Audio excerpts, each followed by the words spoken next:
By 5:15 every morning, my coffee was already going cold in the cup holder of a County Green Polaris Ranger, and I was halfway down Forest Road C, headed toward whichever piece of equipment had decided to die overnight. That was my life mostly. Engines, grease, bad batteries, and people who waited until they were stranded to mention the weird noise they'd been hearing for 2 weeks. My name's Dean Holloway. My official county title is Equipment and Fleet Mechanic, Parks Division. Around Minocqua and the 3 townships around it, most folks just call me Ranger because they see County Green and a radio on my shoulder and don't bother asking if I carry cuffs. I don't. I carry a torque wrench, starter fluid, and enough zip ties to hold civilization together through winter. Weekdays I split between the county shop and Mackey Auto and Small Engine, where I'd worked since I was 19. Mackey's sat on the edge of town with a cinder block front, a rusted sign with one corner flapping loose, and 3 old men who came in every Thursday to complain about snowmobile carburetors, like it was a sacred duty. I handled the stuff nobody else wanted. Seized ATV differentials, generator governors, bent plow frames after someone clipped a granite outcrop under fresh snow. Weekends were cash jobs. Chainsaw tune-ups in garages that smelled like gas and wet dogs. Pull start rebuilds at lake cabins where people tipped with venison sticks and old beer. Snowmobile track replacements done in barns lit by one bare bulb and a portable heater that never quite worked. Evenings were mine, if you can call it that.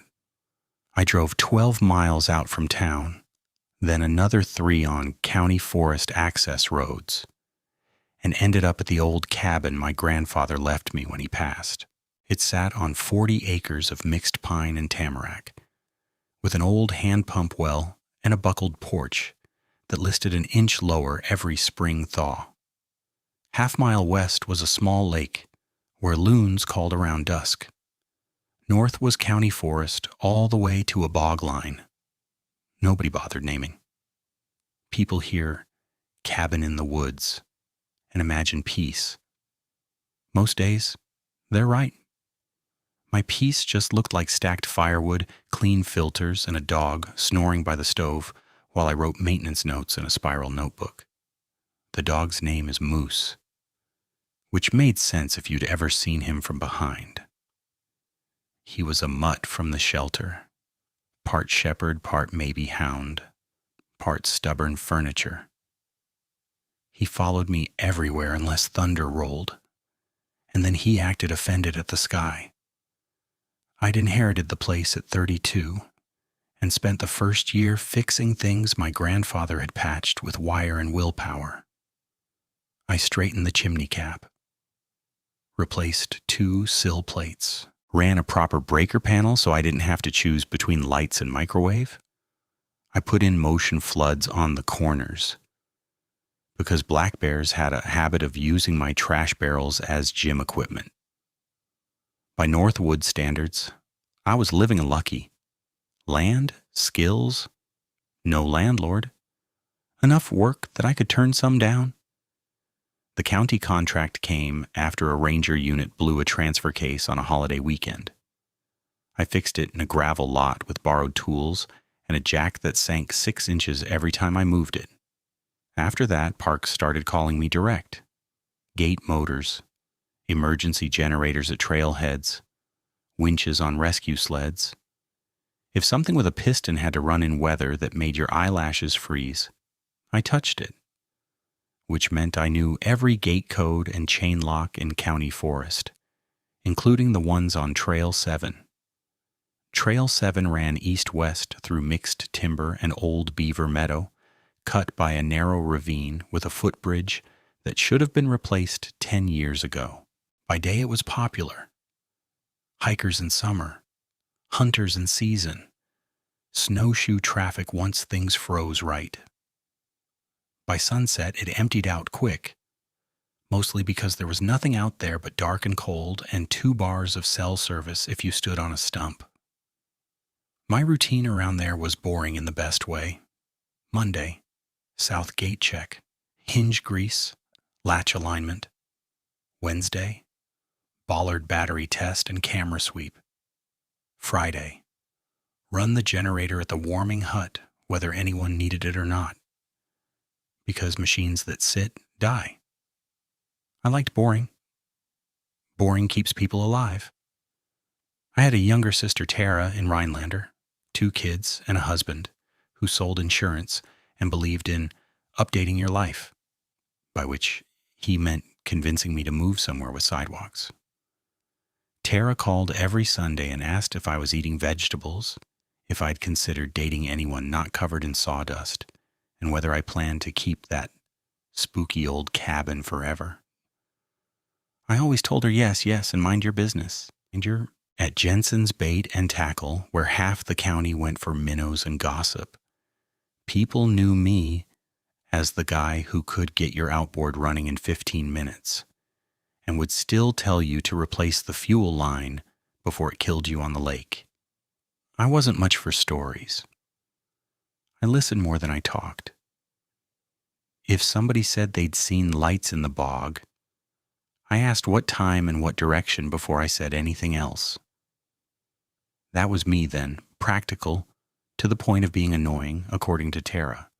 If there's a sound, there's a source. If there's damage, there's force and direction.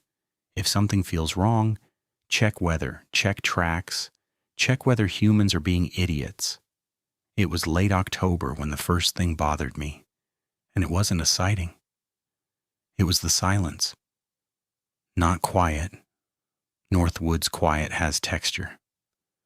Wind and jack pines, crows arguing from dead snags, frogs in low water, squirrels dropping cones like little grenades. This was a blanking out, like somebody pulling the sound fader down by hand. I noticed it first on a Wednesday evening while resetting the south gate latch on Trail 7. I remember the exact time because I logged it. 5:42 p.m., temp 34, light drizzle earlier, pressure dropping. Around 45 minutes before sunset, the birds cut out. Not gradually. 1 second chickadees in the spruce and geese overhead. Next second, nothing except my ratchet clicking. I stood there with grease on my gloves and waited for noise to come back.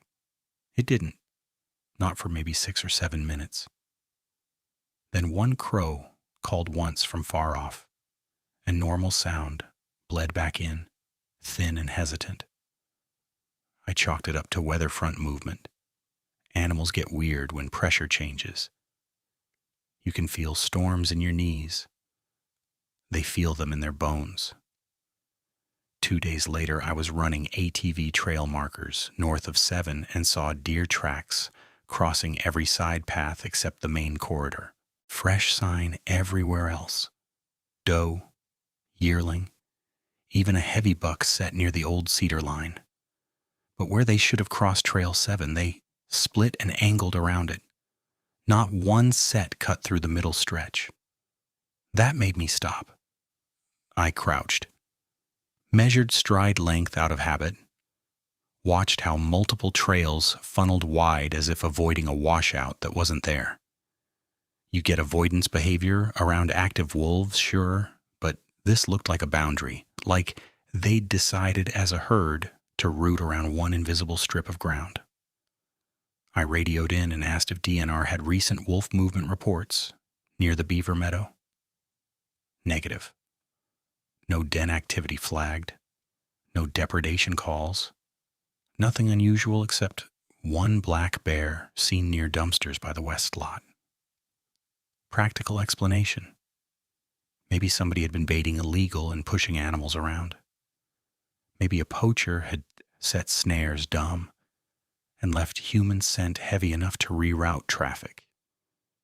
Maybe I was reading too much into tracks because it had been a slow week. Then I found the first rabbit.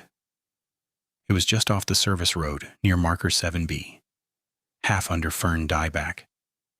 No bite marks, no blood spray.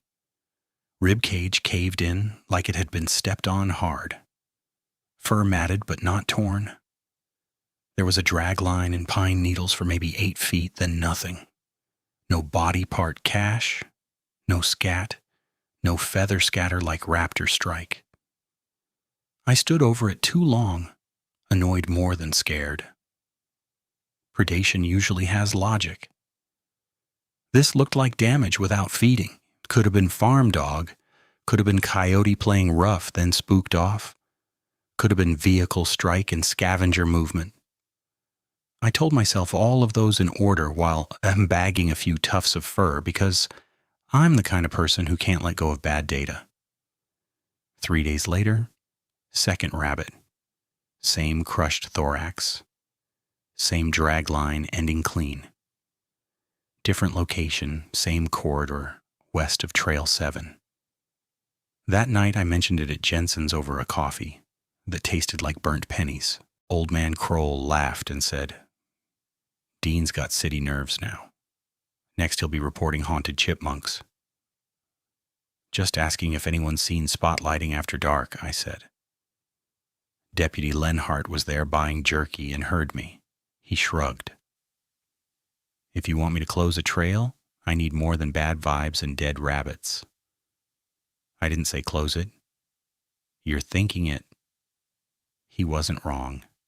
I was thinking it, just not admitting it yet. Sunday call with Tara went how it always went, except I let slip I'd been checking the east line at night more than usual. She sighed through the phone. "Deanie, you're out there alone too much.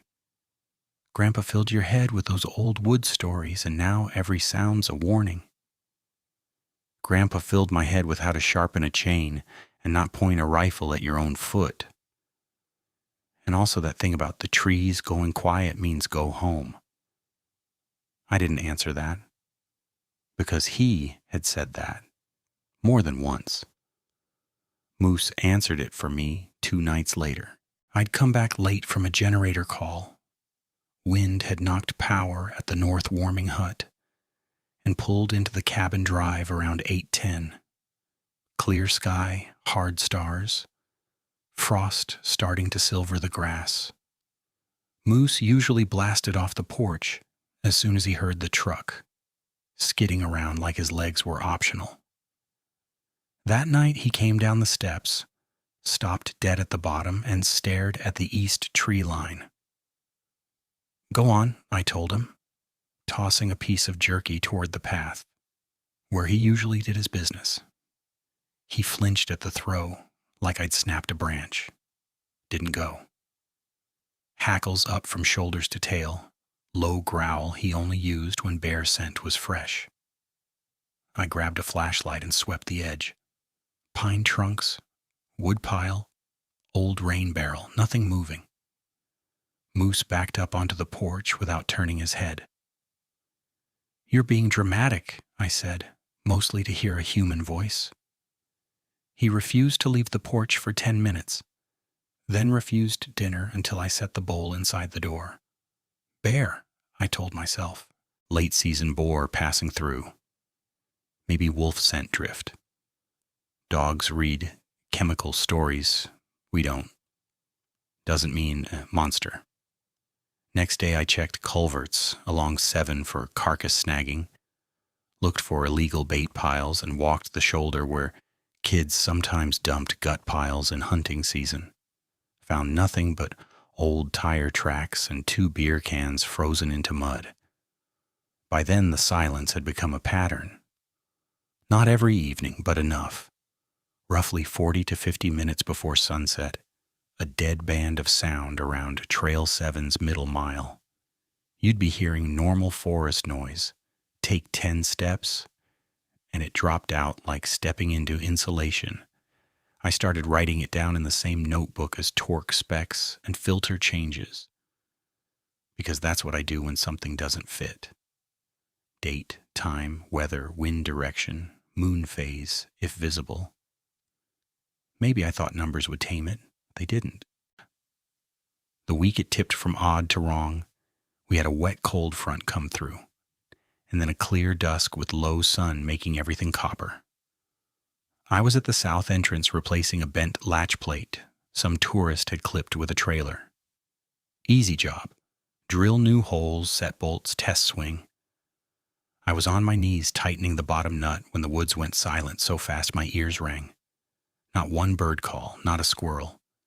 Even the distant highway hum seemed gone. I stood and listened. No wind. Breath fogging. The light in the spruce rows had that flat, depthless look you get right before dark. Then I saw them. Two reflections in young spruce, 20 yards off trail, about 7 feet up from ground level, higher than deer eyes, lower than an owl on a branch, and not attached to any shape I could parse. Amber white, not yellow, bright like a headlamp catching sign tape. I froze with the socket wrench in my hand. At first I thought maybe someone up there with a flashlight messing with me, but they weren't level like human eyes. One sat slightly higher, both tilted inward, then both slowly widened apart as if whatever held them had turned its head sideways without moving its body. I clicked my own flashlight on and snapped the beam toward them. Gone. Instant, not faded, not blinked out. Just there then not. From that same patch came 3 heavy steps in the duff. Slow, weighty enough to depress wet ground. Wrong rhythm, too deliberate for deer, too uneven for a person walking upright. Step. Half beat. Step, step. Then nothing. No crashing retreat, no branch whip, no snort. I walked backward to the truck without taking my light off the trees. Hands steady because hands stay steady when your brain's not. I got in, shut the door, locked it, and sat with the engine idling and my pulse hitting my throat. On the passenger seat, my notebook lay open to a page that already had dates and weather notes for the silence. I added one line. Eyes at South Gate, 1751. Height approximately 7 feet. Movement unknown. Heavy footfalls. I wrote it twice because my first handwriting looked like somebody else's. When I got home, Moose met me at the porch and didn't cross the threshold until I opened the door wide and turned every floodlight on. He kept looking over my shoulder the whole time I checked locks. I didn't sleep much. Around midnight, I heard something move near the woodpile. One scrape, one dull thump. Then stillness. Could have been a raccoon, could have been frost-popping boards, could have been my imagination finally catching up. At 4:37 a.m., I gave up and went outside with a flashlight and a thermos. The ground near the lower steps held a shallow impression in frozen mud where nothing should have been. Not a paw, not a boot. Long, narrow, with 4 blunt toe marks and a pad that looked almost like a palm pressed hard and twisted. It pointed toward the east tree line of Trail 7. I stared at it until my flashlight battery indicator started blinking low. The impression sat in the mud like a bad joke. Too long for raccoon, too narrow for bear, too clean at the edges for random thaw slump. 4 blunt toe marks up front, 1 broad pressure pad behind, and a heel drag that twisted east as if whatever made it had shifted weight and pivoted. I set my thermos down, went back inside, came out with my tape measure and phone, and took pictures from 3 angles with a socket extension laid beside it for scale. 9 1/4 inches from heel to toe. Barely 4 across at the widest point. Deep in the center, shallow at the edges, which meant weight, not just surface contact. Mechanic brain did what it always does under stress. If data is weird, get more data. By 6:30, I was in the county shop lot with the overhead still off and frost smoking off the asphalt. I pulled a bag of quick-set plaster from the maintenance cabinet. We used it for anchor tests on signposts. Clocked out a cardboard collar, drove back, and poured a cast before the sun got high enough to soften the impression. Moose sat on the porch and watched without moving, eyes locked on the tree line. Didn't bark once. At 8, I called DNR dispatch and asked for track verification, careful with my wording. Got an odd print near private parcel bordering County Trail 7, I said. Possible injured black bear or large canid, unknown. The woman on the line asked if there was active threat to people. Not immediate, just abnormal sign. You got photos? Yep. Email them and we'll have a biologist take a look. I sent 6 images before I left the driveway. By 10:13, I had a reply from a field tech named Caro. Likely substrate distortion from freeze-thaw, an overlapping domestic dog track. Monitor area. Overlapping dog track. I read that 3 times in the truck, then enlarged the photo until pixels blew out. Overlapping with what exactly? A forklift tire?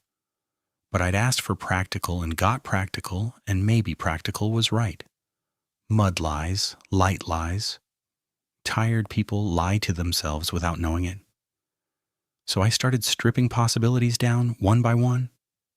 First, black bear with paw injury. Could explain odd pressure pattern, reluctance to feed on rabbit if sick, dog reacting to scent. Doesn't explain height of eyes unless those eyes weren't eyes, and I'd gotten spooked by reflector fungus or trail tape. Second, feral dog or wolf dog cross. Could account for crushing prey and drag marks if it was playing or guarding kills. Doesn't explain silent zone, but maybe prey species were shifting around pack movement. Third, human. Somebody in the timber after dark. Maybe poaching, maybe messing with me. Eye shine could have been retro-reflective lenses on gear. Footfalls could have been boots and wet duff. Weird print could have been damaged sole. Fourth, me running on too little sleep, too much coffee, and a family history of old men telling Northwoods warnings by lantern light. I spent the next 2 days testing every one of those before I let myself think any further. I walked both shoulders of Trail 7 for bait signs, corn scatter salt blocks, gut piles, wire snares, twine loops, cigarette butts, fresh knife work on saplings. Nothing recent. I checked culverts for carcass caches. Nothing but leaves and one dead squirrel frozen mid-curl. I drove the service roads looking for illegal camps or tire tracks where someone could park and walk in. Only county vehicles and an older Polaris set from a permitted trapper whose tags checked out. At Jensen's, I cornered Pete Rauscher, who trapped half the county line every winter and could read snow like sheet music. You see anything off around 7? I asked. He looked up from a rack of jig heads. Off how? Sign moving around it, rabbits crushed. No feeding. Pete snorted. Everything gets crushed up there if a fisher catches it wrong. Fisher don't leave 9-inch handprints. He grinned, waiting for the punchline. When I didn't give him one, the grin thinned. You serious? Yeah. He took a second, then shrugged. Mange bear, maybe. They walk funny. Look like demons in low light. You're out there alone too much, Dean. Same sentence from a different mouth. Deputy Lenhart gave me less. I caught him by the pumps near the municipal garage and showed him the print photos. He squinted, then handed my phone back. Looks like mud. It points from my steps toward the east line. Everything points somewhere. I had eyes at 7 feet 2 nights ago. He sighed like he was late for somewhere he didn't want to be. If somebody's trespassing, then put up cameras and call me with plate numbers. If it's wildlife, DNR handles it. If it's ghosts, call a priest. Helpful. Dean. He softened half a notch. You're good at your job, Don't tank your own credibility chasing shadows. That line sat with me longer than I liked, because he wasn't wrong either. In a small county, once people decide you're the guy seeing things, every call you make after that gets filed under personality. So I kept it in-house and kept gathering. I pulled 3 trail cams from surplus, 2 no-glow IR units, and 1 older white flash model that still worked if you sweet-talked the battery latch. I mounted one at the south gate facing north, one along the Beaver Meadow choke point, and 1 80 yards off my cabin's east edge, where moose kept refusing to go. Set all to high-sensitivity burst mode, timestamp overlay. I also checked environmental stuff because silence can be ecological, not supernatural. Barometric logs showed nothing unusual beyond normal front swings. No pesticide spray reports near county forest. No active logging in that section. No controlled burns. No recent helicopter mapping runs that might stress wildlife. By Thursday, I had 212 images of blowing grass, 1 porcupine, 3 does, and a pair of teenagers vaping at the trailhead after hours. No glowing eyes, no giant shapes, no anything I could bring to Lenhart without sounding like I'd lost it. What I did have were gaps. At least 4 evenings, all 3 cameras stopped triggering during the same 30 to 50-minute window before sunset, then resumed afterward with normal captures. Not dead batteries, not full cards, just no motion events during the exact time the woods went quiet. I told myself it was temperature differential messing with PIR sensors. Happens when ground and air hit equilibrium. Happens more in shoulder season. Totally normal. I said that out loud in the truck twice, like I was teaching a class. Friday afternoon, Tara called while I was changing oil in Unit 14. "You sound tired," she said. "I am." "Are you sleeping?" "Some." "Dean?" I wiped my hands and leaned against the lift post. "I'm fine, just chasing a weird wildlife pattern." "You said that last week." "Because it's still weird." Silence on her end then. "You remember when Grandpa used to make us come in before dark at the cabin, even in summer?" "Yeah." "You also remember he'd tell us there were things in the low ground if we argued?" I snorted. "He said that so we'd stop wandering and he could drink in peace." "Maybe. Or maybe you should stop proving him right." I almost laughed and almost said something honest. Instead, I said, "I got work." I hung up and stared at the drain pan while hot oil ticked into black. That evening, I decided to sit on the south gate until full dark and settle it one way or another. Not hero stuff. Process stuff. I parked 50 yards back with headlights off, walked in with a red lens headlamp, and took position behind the split cedar fence line where I could see the gate, the first bend of trail, and the young spruce patch where I'd seen the reflections. Temperature 31, light wind from west, sky clear enough for early stars. At 5:34, normal sound. Chickadees, a squirrel cussing me from somewhere above. Distant truck on County C. At 5:41, a soft hush. Not full silence yet, but thinning. At 5:45, cut to nothing. The way it happens is what gets you. No crescendo, no warning. It's like somebody closes a door in your ears. I clicked my handheld recorder on and set it on the fence post. If I heard it, I wanted proof. 5 minutes passed. 10 maybe. Time gets rubbery when you're staring at the same trees trying not to blink. Then there they were again. Not in the exact same spot, this time a little deeper in, maybe 30 yards. But same color, same impossible placement, suspended between trunks where there was no branch at that height. amber white, steady, each point about the size of a nickel at that distance. I felt every hair on my arms rise under my jacket. Okay, I whispered to myself. Could be reflective marker. Could be glass. I moved 3 steps left to change angle. The lights moved too, but not with my perspective shift. They pivoted, tracking me, slow, deliberate. I snapped my light up and hit full beam. Dark. No eye shine, no body, no branch sway. From deeper in the spruce came one sound, a dry click-click, like 2 stones tapped in a glove. Then 3 footfalls. Not a run, not a charge. Just heavy placements circling wider, left to right, each one cushioned enough that it barely broke brush. I backed toward the truck, keeping the beam up. Something exhaled from the trees. Not a growl. More like air forced through a narrow, wet pipe. I got to the driver door and fumbled the handle twice before I got in. Locked it. Started engine. Headlights on high, pointed straight into the stand. Nothing visible.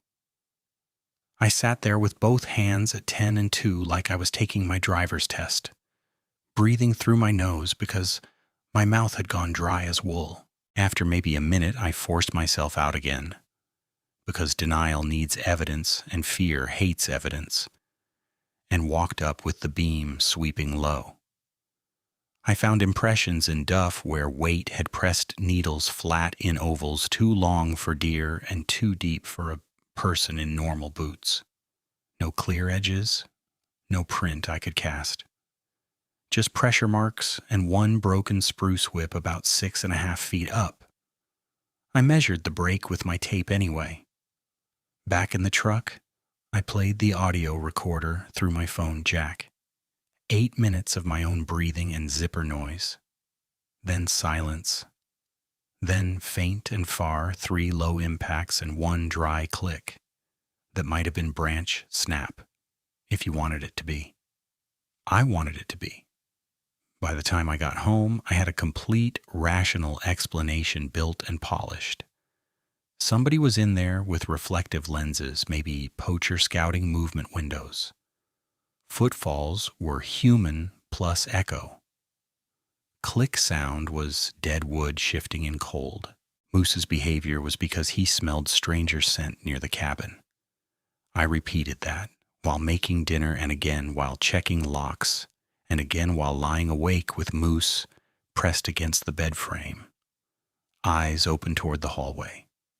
Saturday morning, I marched that explanation into the ranger substation and set it on the counter in front of Curtis Bell, weekend duty lead, as if confident tone could make it true. Potential trespasser near Trail 7 South Corridor, I said. After-hours movement, possible attempts to avoid camera lines. Recommend extra patrol sweep. Curtis skimmed my notes. Any visual ID? Negative. Any direct threat? Unknown. He tapped the paper. Unknown won't get me overtime approval in October. Then put it in routine rounds. He gave me the look people give when they're humoring a man they've known too long to call crazy. I'll mention it on radio. Mentioning won't help. Dean, we are short 2 seasonal officers and 1 truck. It's deer opener prep. Unless this trespasser starts waving a flare gun, I got bigger fires. I left before I said something that would stick to my file.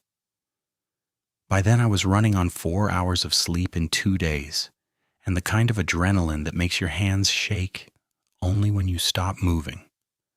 I spent the afternoon doing normal tasks on purpose. Replace chain on gate motor at West Lot, tighten battery terminals on rescue sled trailer, inventory fuel cans.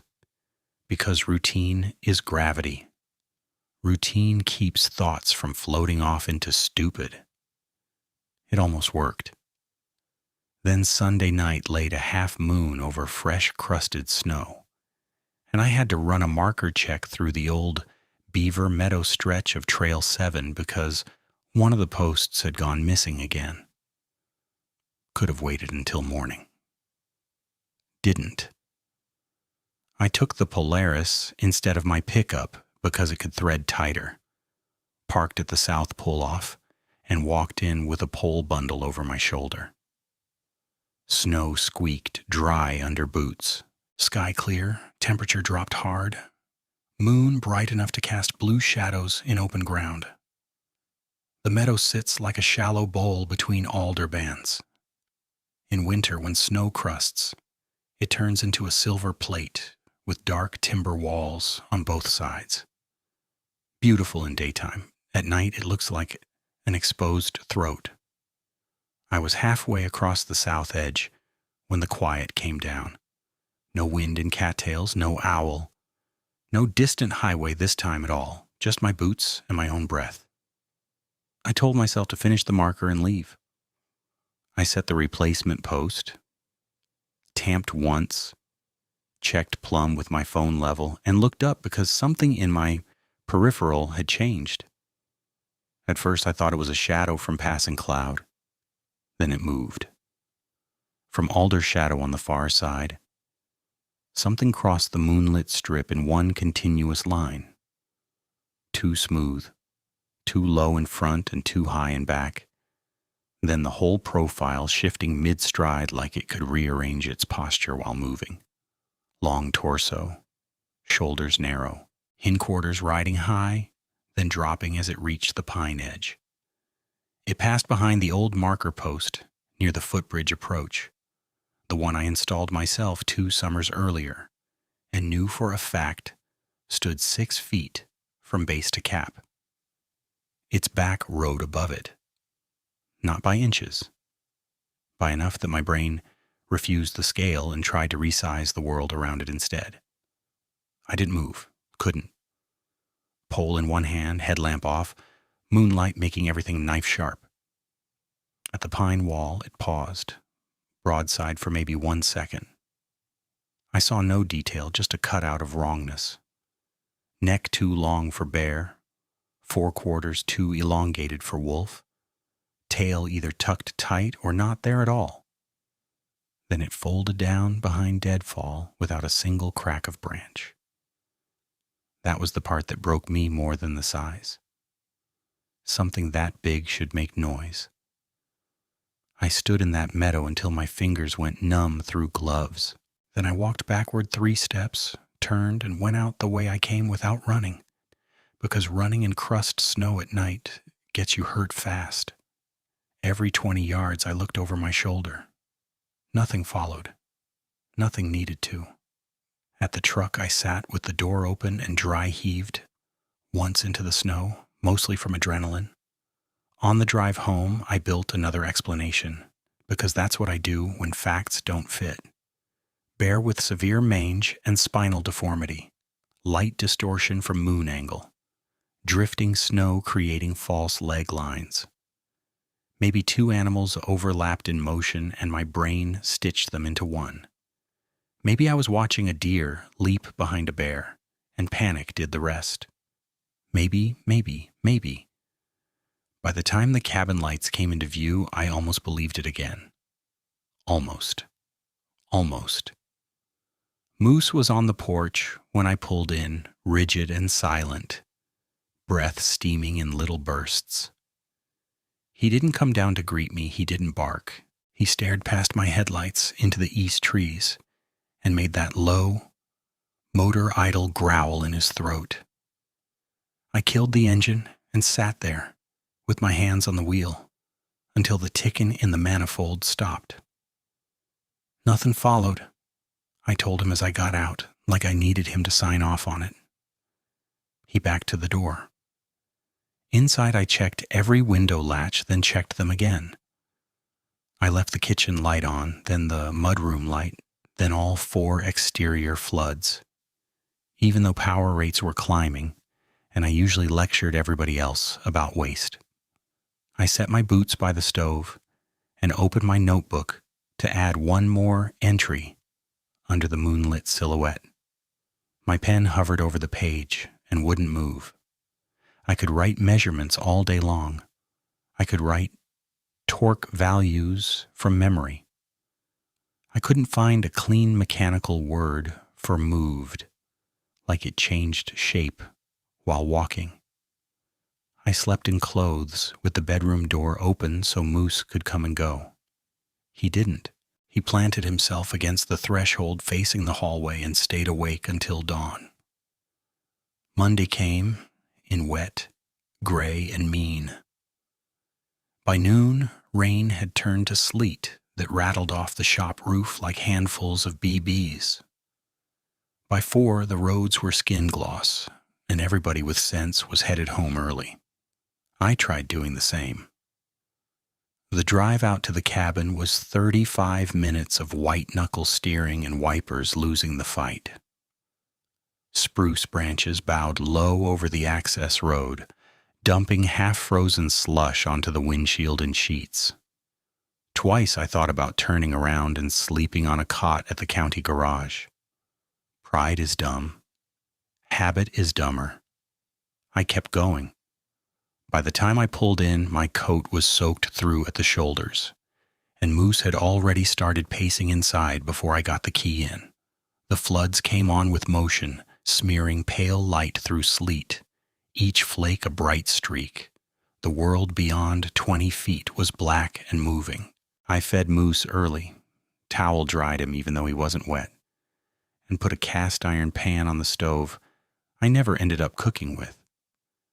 My ears kept tracking for sounds outside between the pinging sleet and the snap of the fire. Nothing distinct, just weather. At 6:12 p.m., the power flickered once, twice, then steadied. I went to the window over the sink to check the pole line through the trees. That's when I saw motion near the woodpile and thought, for one stupid second, bear. I grabbed the handheld light and crossed to the front room window, the one facing the cedar edge and the old split-rail fence. The flood on the northeast corner kicked from dim to full as something broke its sensor cone.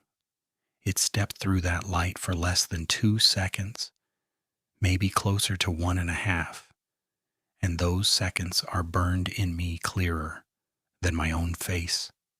The head came first. Not broad and blunt like black bear, not narrow and clean like wolf.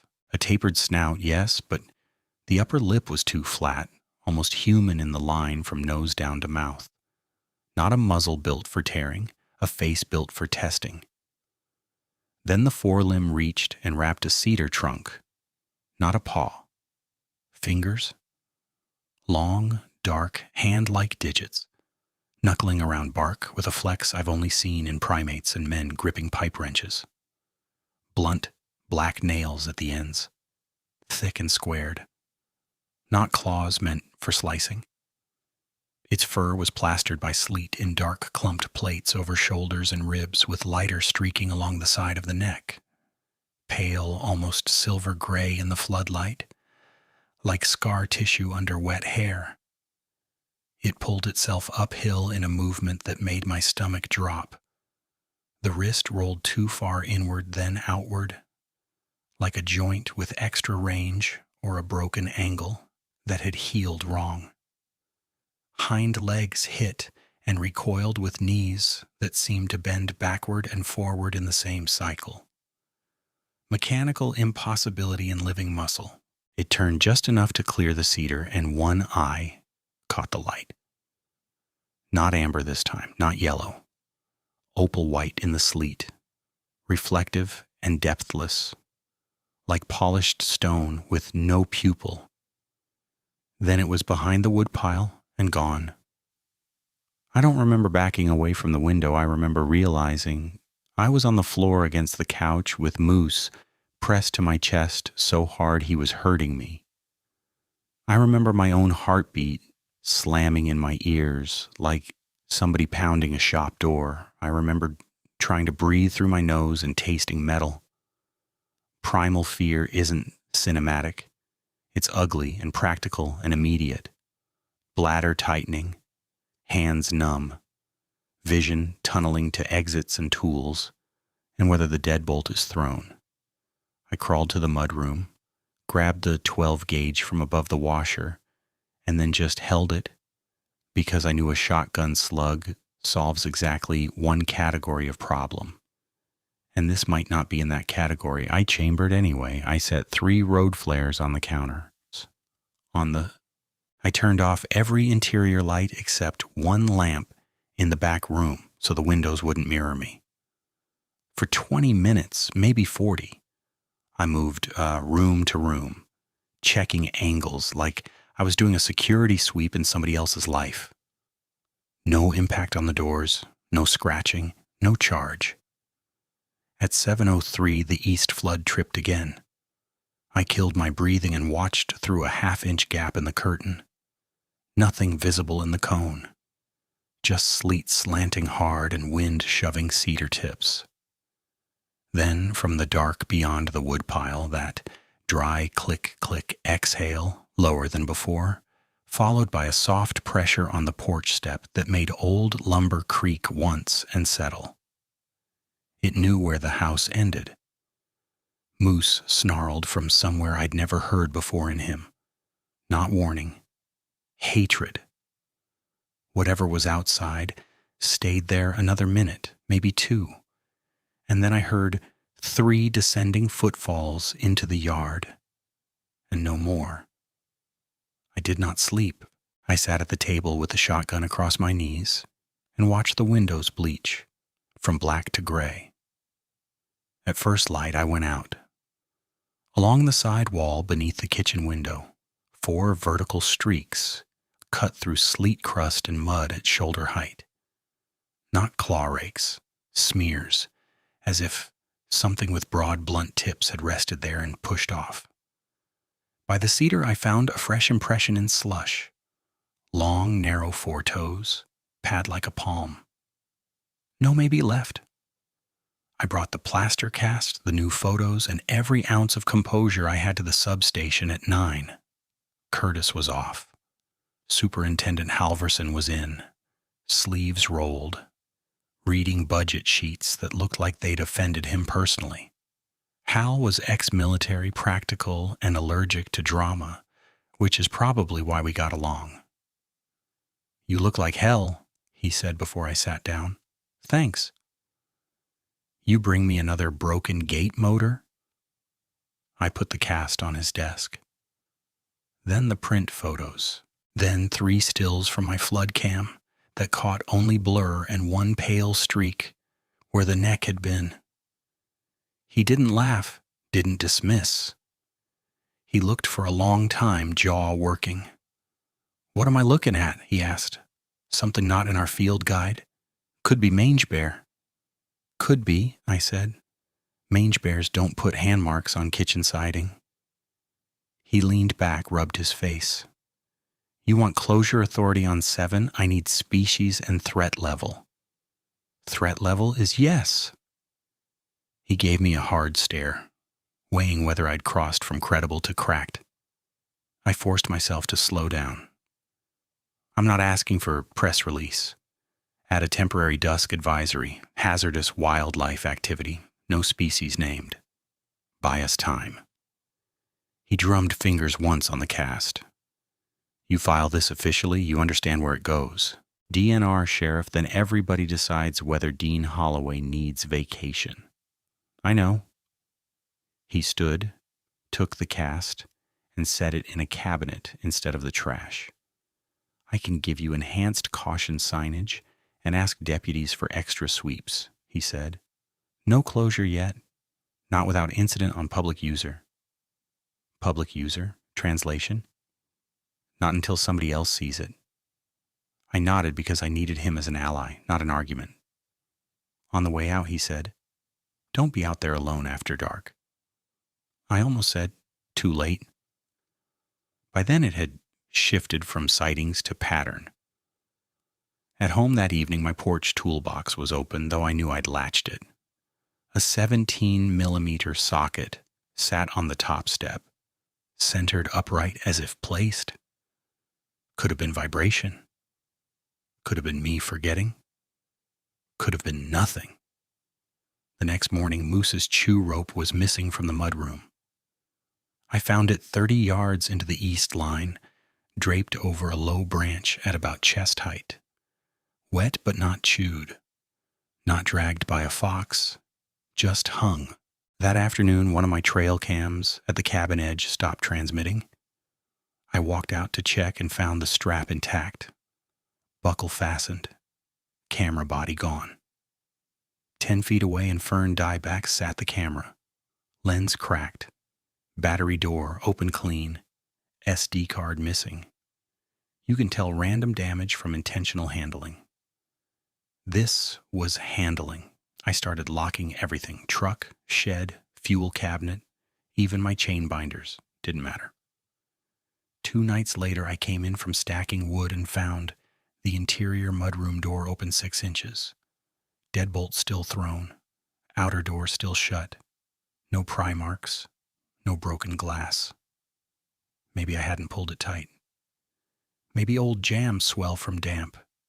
Maybe. On the floor inside the threshold was my grandfather's red wool cap, the one that had hung on the peg by the stove for 3 years untouched. It was wet on the crown and had a smear of gray mud across the brim. I picked it up with 2 fingers like it might bite. Moose wouldn't go near it. I took that cap straight to Halverson the next morning in a zip bag.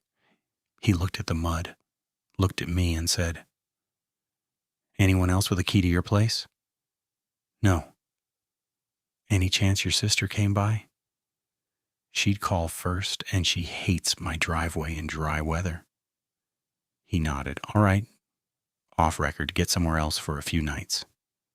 I leave. I lose track of it. "Dean, this isn't winning. This is surviving." I heard him. I didn't listen, because by then I'd noticed the worst part. It was matching me. If I stayed in town late, nothing at the cabin. If I came home before dark, activity near the tree line. If I ran south gate checks, eyes in spruce. If I avoided Trail 7 for a day, signs showed up closer to my parcel line, like pressure testing fence points. A hunter learns routes by watching patterns. I was being patterned. That realization changed the shape of fear. Before, I was afraid of seeing it. Now I was afraid of being expected. The week before deer opener is chaos in county parks. Every campground call, every gate issue, every idiot with a dead battery on a logging spur turns into urgent. We were short-staffed already. Then a stomach bug ripped through 2 seasonal workers, and 1 deputy had a cruiser transmission blow. I asked for pairing on evening runs. Denied. No bodies. I asked for temporary lodging at the substation for equipment security. Got 1 night on a cot, then bumped for a volunteer search team staging drill. I asked Linhart again for a sweep by my cabin road. He rubbed his eyes and said, "Dean, we're taking burglary calls in town and a domestic on 51.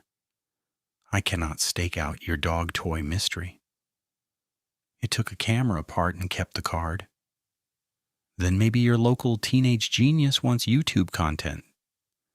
Teenagers don't move without sound and sleet and stand 7 feet high. He gave me a long look, not mocking this time. Tired. "You carrying?" he asked. "Shotgun at home?" "Carry in truck. Call sooner. And get sleep before you make a mistake with that thing." Failed help doesn't always sound like no. Sometimes it sounds like yes with no effect. I shifted tactics, upgraded lights to motion plus manual override, wired a magnetic alarm on both cabin doors tied to my phone, mounted an old pneumatic horn compressor in the truck bed from a retired trail groomer setup. Hadn't installed the horn yet, just had the parts. Set flares and extinguisher in a milk crate behind the seat. Mechanic solutions to biological terror. 2 days held quiet, enough that I started doubting again. Then Wednesday hit with freezing fog all afternoon and a thin, wet snow by dusk. I stayed late at Maki's finishing a carb rebuild, just to avoid being alone at the cabin in the transition hour. Drove out after full dark with high beams, and the radio loud enough to feel less stupid. Halfway down my access road, Moose started barking from the back seat before we even reached the house. The first flood was already on when we rounded the bend. Then the second. Then all four at once, strobing as sensors tripped in sequence around the building, like something circling fast just beyond view. I stopped 30 yards short and killed the lights. The floods kept firing, east to north to east again, each one washing sleet and trunks an empty yard. Empty until the east beam held for a fraction longer, and I caught a low shape crossing between cedar and pump well. Too fast for detail, too smooth for bear in that footing. Moose launched against the window so hard the glass thudded. I threw the truck in reverse and backed down the drive without straightening, fish-tailing twice into the ditch edge before I hit the county road. I didn't go home. I went to Tara's in Rhinelander, showed up at 10:40 soaked and shaking, and slept on her couch with Moose under the coffee table. In daylight, everything feels solvable again. Tara made eggs and didn't ask for a story until I'd eaten. Then I told her most of it, not all the details. Enough. She listened without interrupting, then said, very calm, "You're not going back there alone." "I have work." "Then quit." "Can't." "Why?" "Because trails need gates more than you need skin." I didn't answer because the honest version was uglier. If I quit and walk away, somebody else gets my routes, my timings, my codes, somebody who hasn't seen what I've seen. By noon, my phone had 6 missed calls from Park's dispatch, 1 from Halverson. I called back from Tara's driveway. He got straight to it. South access on Trail 7 is malfunctioning. Gate motors cycling open-close. Camera feed intermittent. We've had 2 after-hours entries this week already. I need it fixed today, before sunset. Send Barlow. Barlow's on rescue transfer in Mercer. Then shut it down with chain and padlock till morning. Chain was cut last month, remember? You redesigned that latch. You're the one who can do it fast. I looked at Tara through the kitchen window. She was standing still, reading my face. "Hal," I said, "I need backup on this. Deputy says maybe 1 unit after 1900 if they clear." "After 1900 is too late." "I know, I don't have better." There it was, the Northwoods version of Nowhere to Run. Not dramatic, just logistics. I could stay in town and leave the gate, glitching into dusk, with hunters and kids who treated closure signs like suggestions. Or I could go out there where it already knew my truck, my smell, my habits, and fix the one corridor it used like a boundary. Tara stepped onto the porch as I hung up. "What happened?" I held up the phone. "Trail 7 South Gate. Today." She said one word that carried every year we'd known each other. "Dean." "I have to." "Then I'm coming." "No." "Then call somebody." I did. She looked at Moose, then back at me. "At least wait for full dark and go with deputies. It moves before dark." I loaded back up in sleet thick as sand, every instinct in me screaming not to point the truck toward county forest. By the time I passed the old fire tower turnoff, radio static had swallowed dispatch twice. By the time I reached my cabin road, all 4 floods were dark. Power out. By the time I hit Trail 7 South pull-off, the sun was already bleeding out behind the pines, and the woods ahead had gone silent 45 minutes early. No backup, no cell bars. 1 road in, 1 road out, and the broken gate between me and whatever had decided I was part of its map. No backup, no cell bars, One road in, one road out, and the broken gate between me and whatever had decided I was part of its map. I killed the engine and listened. Nothing. Not wind. Not dripping sleet off spruce tips. Not the metallic tick of the gate motor that was supposed to be cycling itself to death. Just a silence so complete I could hear the coolant settling inside my own radiator. The south gate stood half open, canted at a bad angle, chain hanging loose. Somebody had forced it, or the actuator arm had sheared. Either way, if I left it like that, people would keep driving in after dark. Hunters, kids, anyone with a lifted truck and bad judgment. I took the work light, tool crate, and my shotgun and set them in the bed where I could reach them. Then I clipped my radio to my jacket and tried dispatch one more time. County Base, Unit Holloway, radio check. Static. I tried Halverson Direct. Static. Then one broken syllable and dead air. I looked down Trail 7. Dusk was going copper at the tops of the pines and iron gray below, that split light hour where distances lie. The malfunction alert had come from the bridge control loop a half-mile in, the same circuit that fed the maintenance warning beacon and the old pneumatic horn we used for washout closures. I'd rebuilt that horn assembly 4 days ago. New seals, cleaned valve body, tested compressor at 110 pounds per square inch. Loud enough to shake your fillings if you stood too close. I told myself I was driving in, fixing a relay, and getting out. I told myself that twice and didn't believe either one. I rolled through the gate and started down the service track at 10 miles an hour, high beams punching tunnels through sleet haze. Moose whined from the back seat, not barking.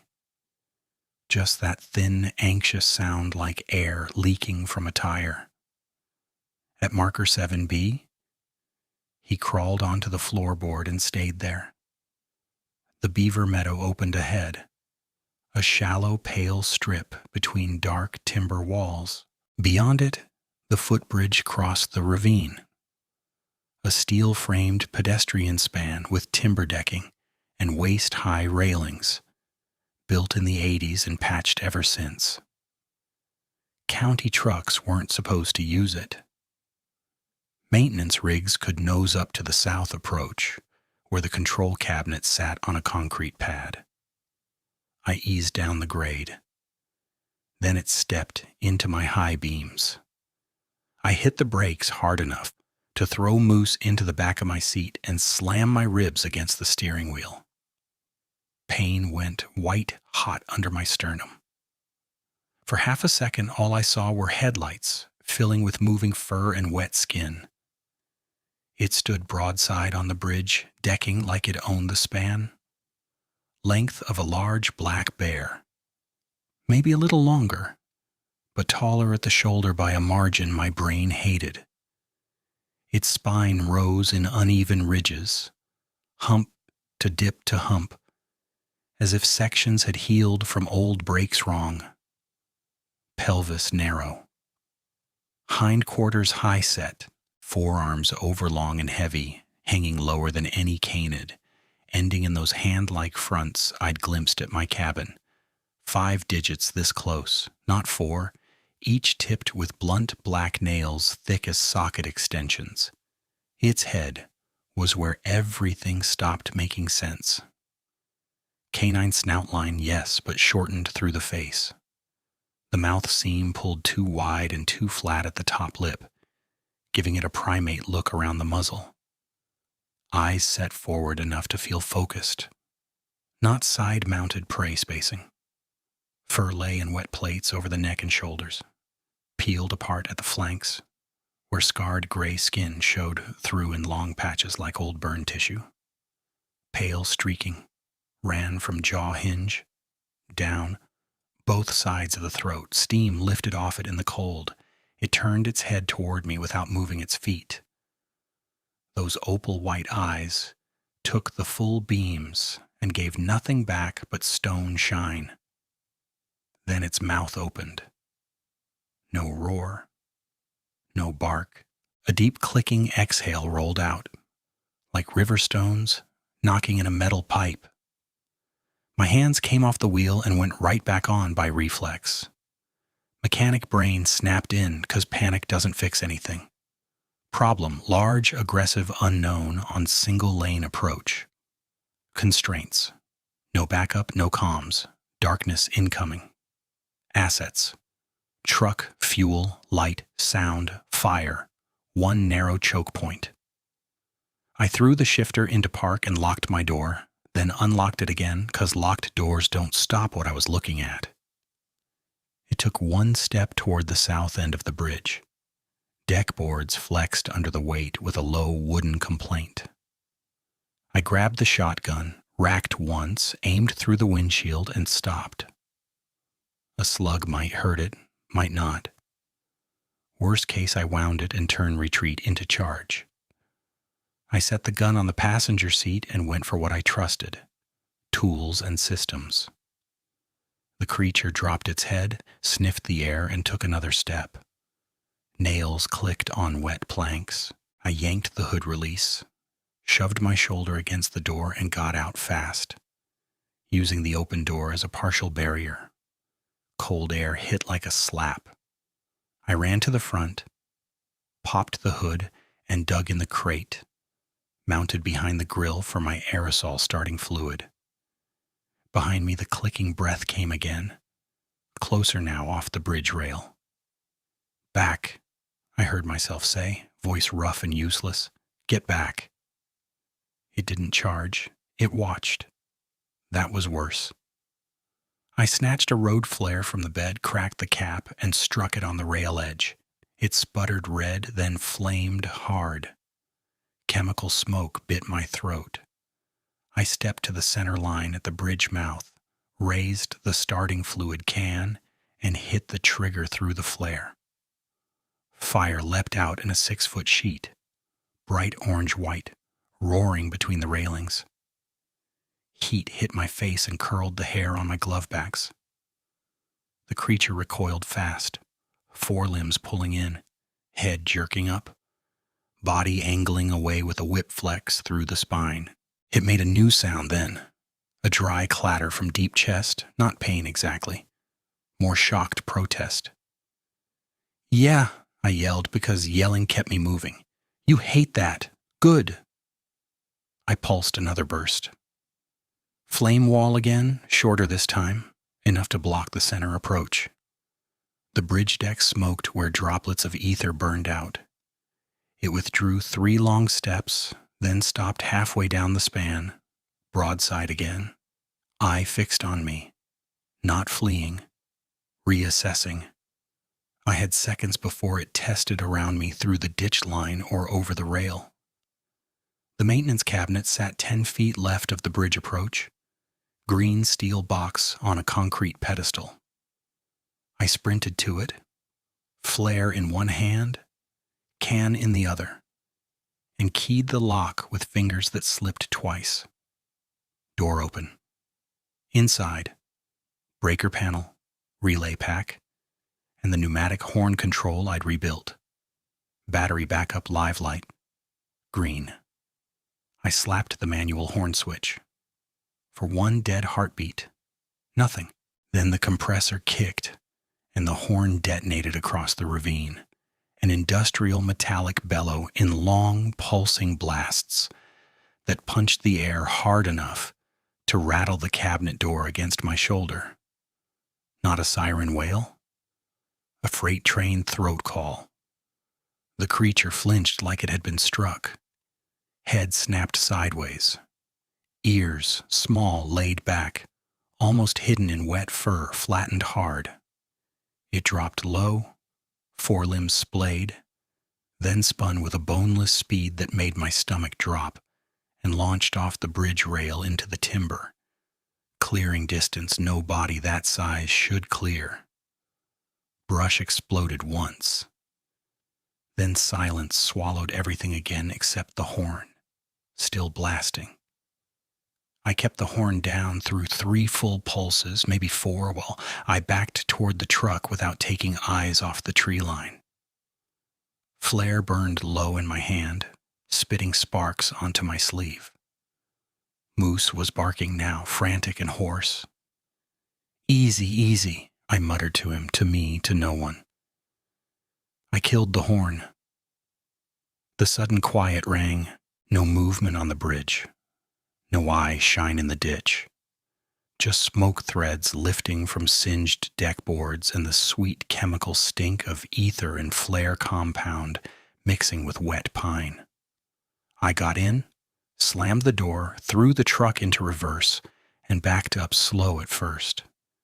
Then faster, never turning around. Mirrors jumping with every rut. At the meadow edge, I clipped a marker post and felt it thunk under the bumper. Didn't stop.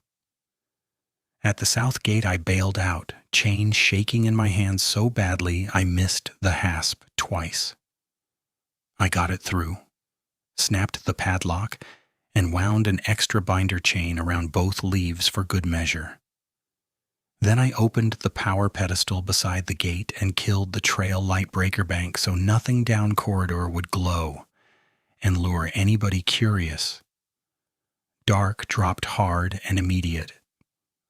I climbed back in, turned the truck toward town, and drove with both hands welded to the wheel while every shadow in the ditch looked like a crouched shape waiting to stand.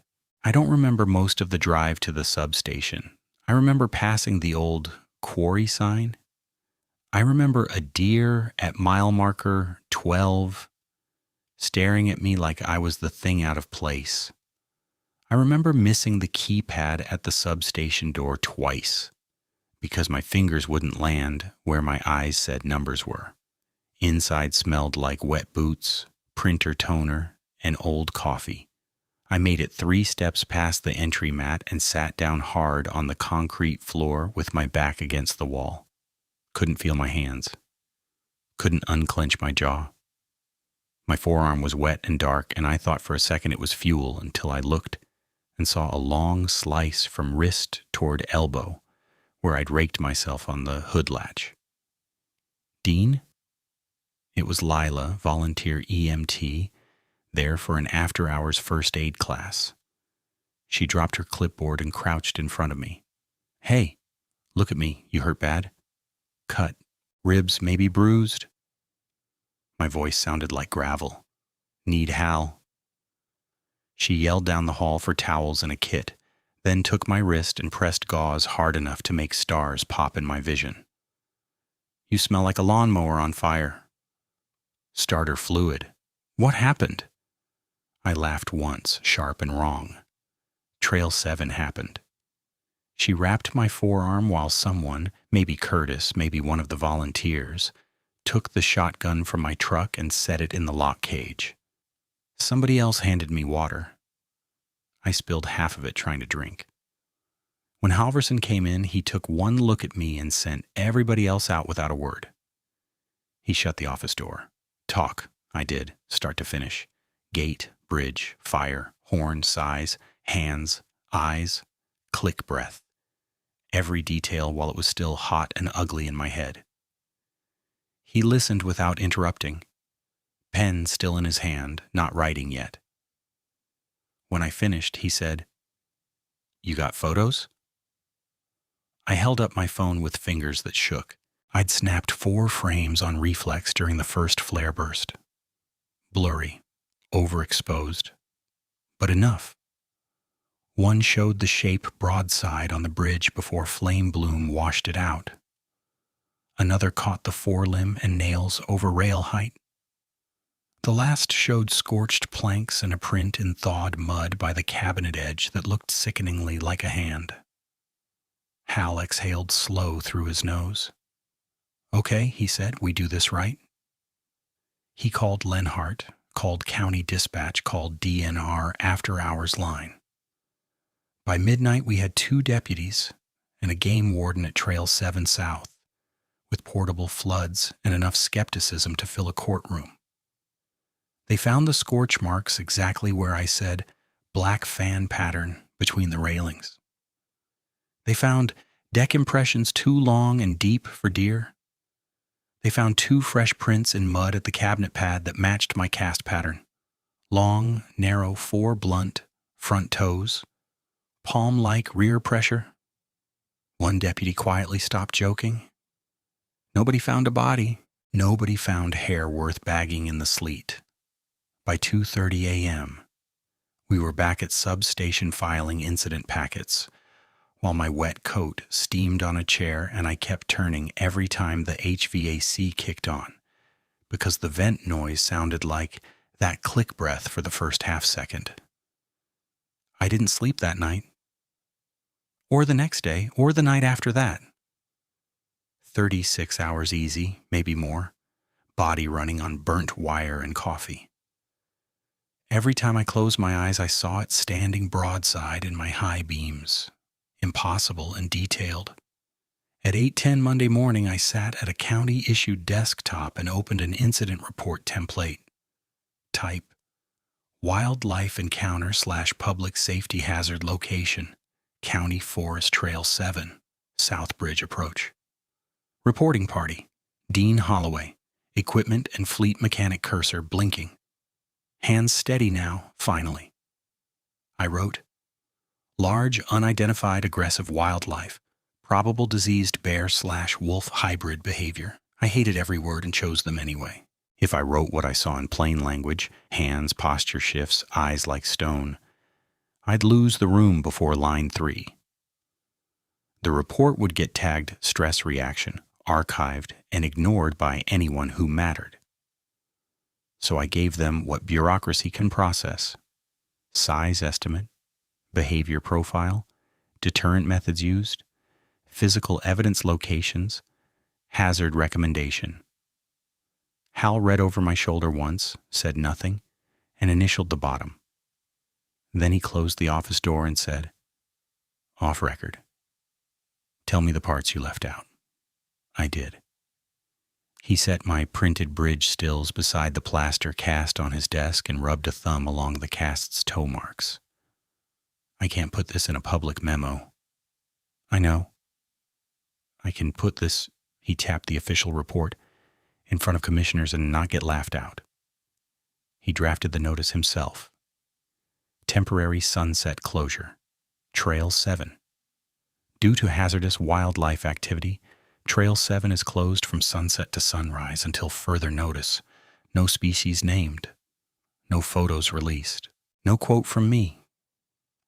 Just policy language and penalties for violation. By noon, signs were up at north and south access. By evening, the county Facebook page had comments split down the middle between good call and government overreach. Teenagers immediately treated it like a challenge.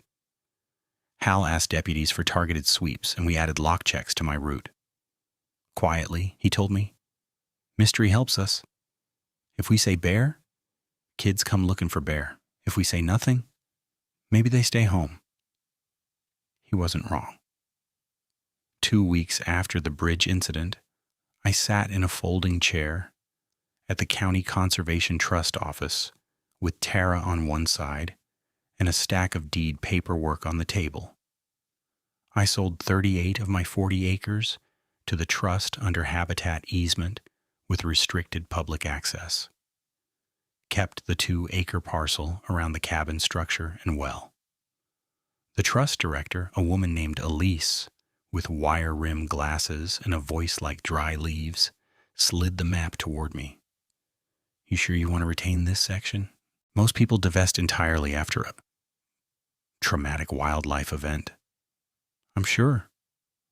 Tara shot me a look that said she wanted to object and was choosing not to in public. I signed, initialed, signed again. On the drive back, she said, "You could still come stay with us. Nobody would call that quitting." "I know." "Then why won't you?" Because leaving didn't feel like safety. It felt like handing over a blind spot to somebody else. Instead, I said, "Cabin's mine. I can harden it." And I did.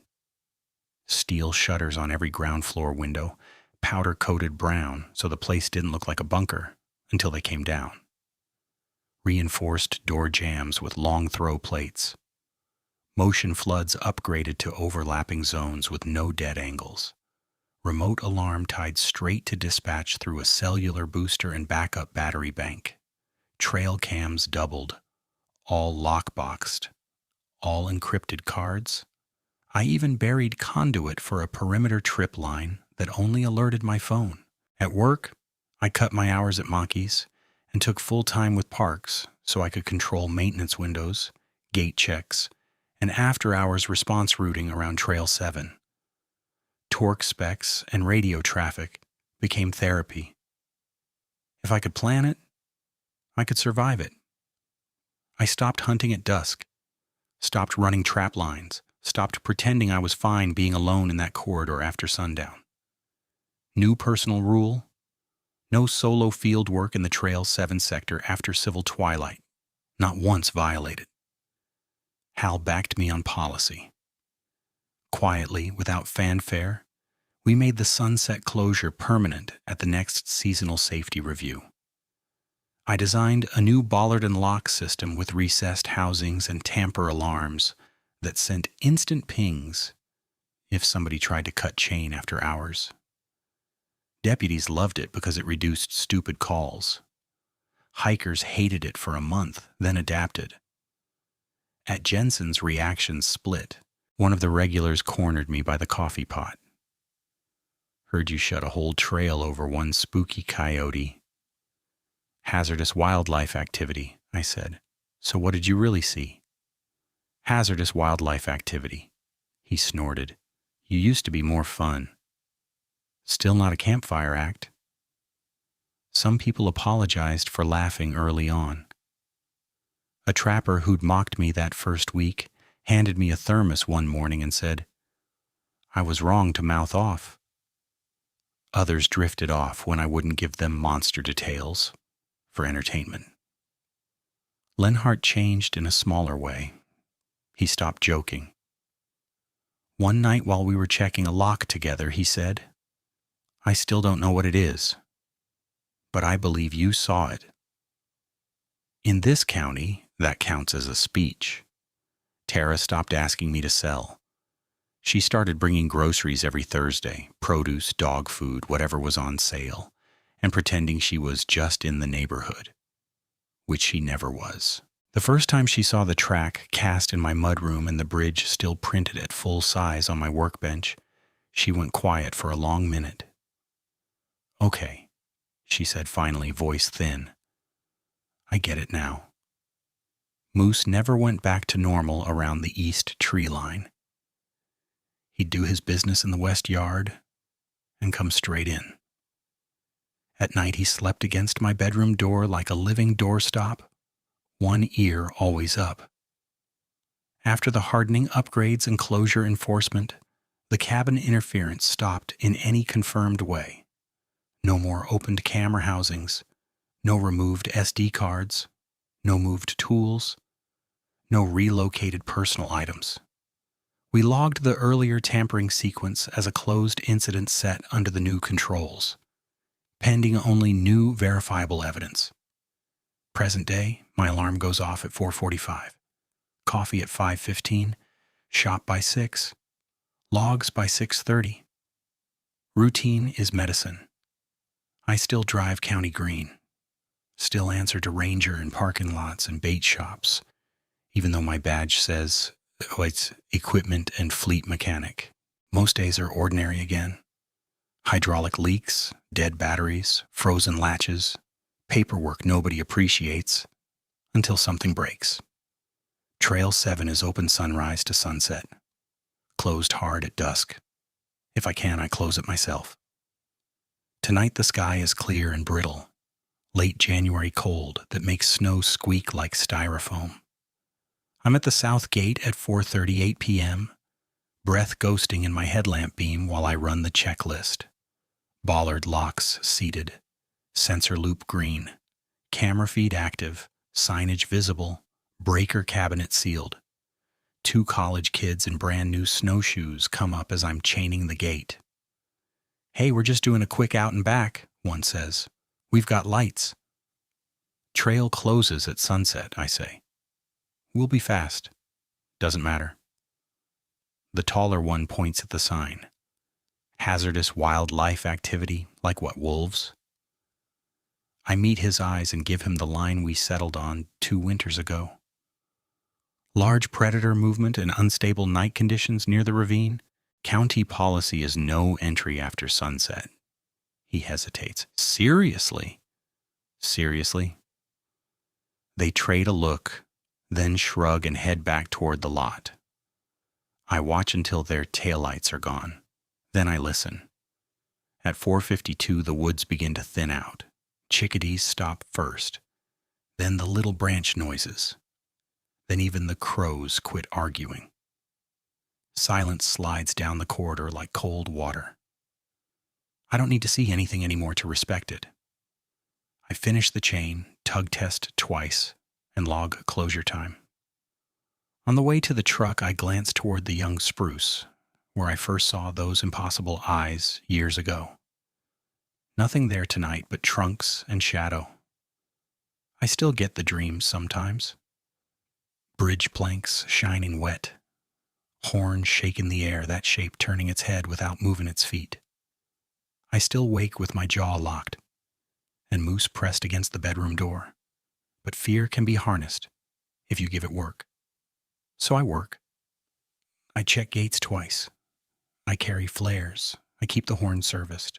I keep backup batteries charged and latches aligned and lock housings greased so no one has an excuse to go around. I train new staff on closure protocol and never joke through that briefing. If they ask why I'm strict, I tell them policy keeps people alive. That's true. I haven't seen it clearly in over a year, maybe longer. Once in a while, a camera feed drops from ice load or battery sag, and I still get that old throat tightening until diagnostics clear it.